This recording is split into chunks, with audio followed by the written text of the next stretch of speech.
Hello, everyone. My name is Jose Lopez, and I'm going to be discussing my research project that focuses on helping drone operators manage stress and mental workload, especially when they're controlling several drones at once. As drones are being used more in different industries, it's getting harder for operators to keep up. Our goal is to find better ways to measure this mental load and reduce it so operations can stay safe and effective. The global drone market has experienced substantial growth with increased yearly revenue at 12.7%.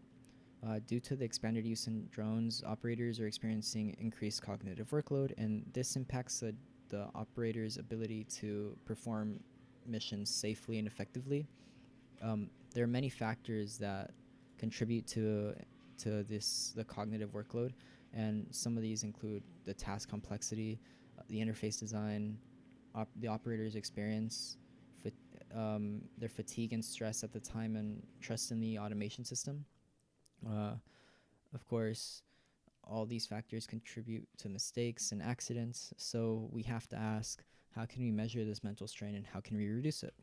So, for our methodology and how we conduct research, we looked into past research to understand what we already know. We searched multiple databases using keywords like UAV and mental workload. We started with about 250 articles, and we narrowed that down to 14 that gave us the best insights.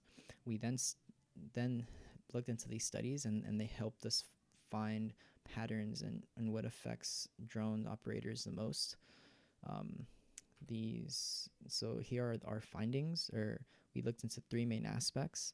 The first of those being how to measure mental workload and mental strain. Uh, Tools like surveys, brain activity monitors, heart rate, and eye tracking can help us see how stressed someone is at the time. We then look into a different aspect, which is what factors actually increase mental workload. The main factors that increase mental workload is managing more than 3 to 4 drones, working under pressure, and not trusting the systems that are already put in place. All these factors increase stress. The final factor we looked into is how to actually reduce uh, the load. Um, so things like using smart automation, better interfaces, um, training, and using training simulations can help operators stay in control and perform better. If you look at the two images, these are images of training simulations that can be performed on a computer. Um, these simulations make a big difference. They let operators train in a very safe and a low cost environment. They can repeat the task multiple times and build their confidence, and this helps them perform much better in real life tasks. Um, of course, we also created a conceptual framework, a small visual guide that shows what affects the workload. Some things can be controlled, like, for example, how much the system helps or how tasks are designed. Other things like weather and or operator experience cannot be changed, and we have to work with these things.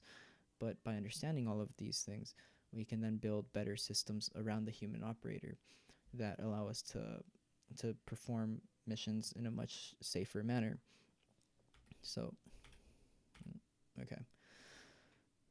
So for final thoughts, our research shows that mental workload is a real challenge in drone operations.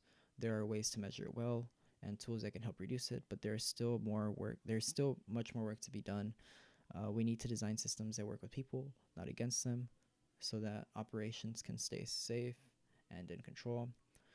Um, Thank you so much for listening. Included our references. Thank you.